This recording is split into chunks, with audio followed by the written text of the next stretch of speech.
নমস্কার বন্ধুরা, শ্রাবণী ফ্যাশনে আপনাদের প্রত্যেককে স্বাগত। তো আজকের আমি দড়ি বানানো দেখাবো। এই দড়ি চুড়িদারের পিছনে লাগাতে পারেন, লটকানের জন্য, ব্লাউজের পিছনে লাগাতে পারবেন, আর বিভিন্ন ডিজাইনের জন্যও এই দড়ি কাজে লেগে যাবে। তো কিভাবে বানাবো সেটা একবার দেখে নিন। তো এইভাবে দেখুন, 1.5 ইঞ্চি চওড়া নিয়েছি আর লম্বাটা 22 ইঞ্চি নিয়েছি। আপনারা চাইলে লম্বা 23-24 নিতে পারেন বা আরও কমও নিতে পারেন, যার যেমন পছন্দ সেরকম নেবেন।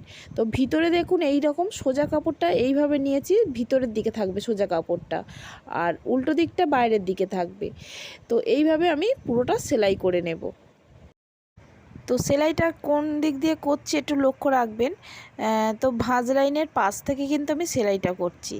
এবারে দেখুন, সেলাইটা চওড়া করলে মানে ভাঁজ লাইন থেকে একটু দূরে সেলাইটা দিলে কিন্তু রশিটা একটু মোটা হবে, আর ভাঁজ লাইনের যদি কাছ থেকে যদি সেলাইটা করা হয় তাহলে কিন্তু রশিটা সরু হবে। তো আপনারা দেখুন, রশিটা যদি সরু করতে চান তাহলে কিন্তু এই ধার থেকে, ভাঁজ লাইনের ধার থেকে একদম সরু করে সেলাইটা করবেন।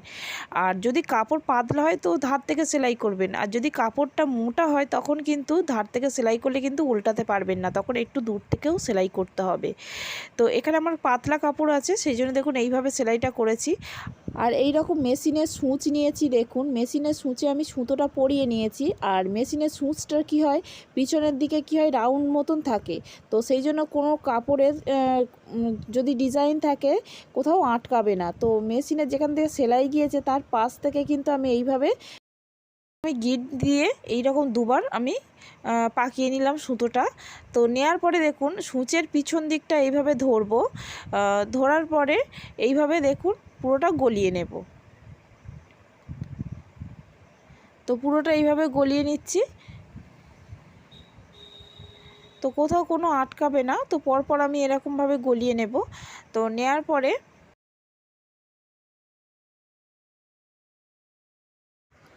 তো একটা লোহার পিন নেব, তো লম্বা যেটা শক্ত হবে সেই রকম লোহার পিন নেব। নেয়ার পরে কি করব, তো সুতোটা তো প্রথমে এইভাবে বার করে নেব। নেয়ার পরে এদিক থেকে দেখুন এই যে লোহার পিনটা নেব, তো নেয়ার পরে এইভাবে ধরে উল্টো দিকে এইভাবে ভেতরের দিকে ঢুকিয়ে দেব।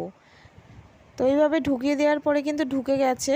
তো এইভাবে সুতোটা ধরে টান দেব। সুতোটা ধরে টান দিলে স্মুথভাবে কিন্তু এটা হচ্ছে বেরিয়ে আসবে বাইরের দিকে। দেখুন এইভাবে কিন্তু টান দিলে কিন্তু পুরোটাই বেরিয়ে আসবে, আমার দড়িটা তৈরিও হয়ে যাবে।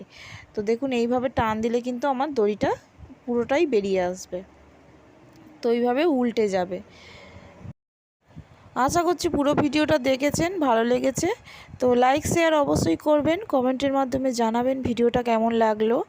আর ভালো লাগলে সাবস্ক্রাইব করে পাশে থাকা বেল আইকনটি প্রেস করে রাখবেন নতুন ভিডিও পাওয়ার জন্য।